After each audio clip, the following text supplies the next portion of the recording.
Napoli është bërë kampion e Italisë për të katërtën herë në histori dhe për të dytën herë në 3 vjetet e fundit,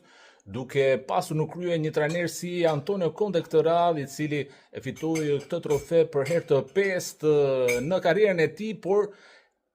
është bërë edhe trajneri i vetëm në historinë e futbollit italian që ka fituar Scudetton me 3 skuadra të ndryshme. Ishte një mbrëmje vërtet emocionuese në Napoli, ku skuadra e Antonio Contes arriti që të fitojë 2-0 ndeshjen e javës së fundit kundër Cagliarit, duke ja dalë më pas që të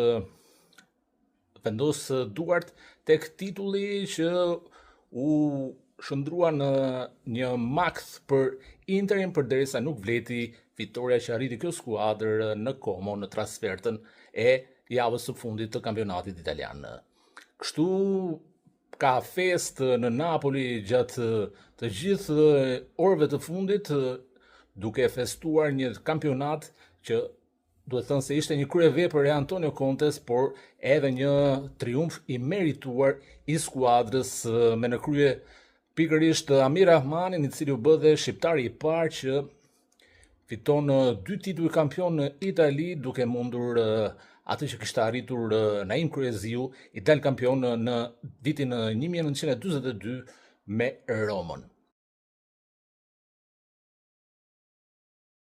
Ishte një arritje tjetër për një figurë të futbollit shqiptar, dita e premte, përderisa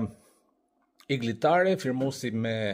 Milanin, një tjetër skuadër e madhe e futbollit italian, i cili do të ketë tashmë si drejtor sportiv pikërisht Iglitaren, që pas suksesit që pati me Lazio gjatë 13 viteve, tashmë do të ketë detyrën e vështirë për të ringritur një emër të madh, por që është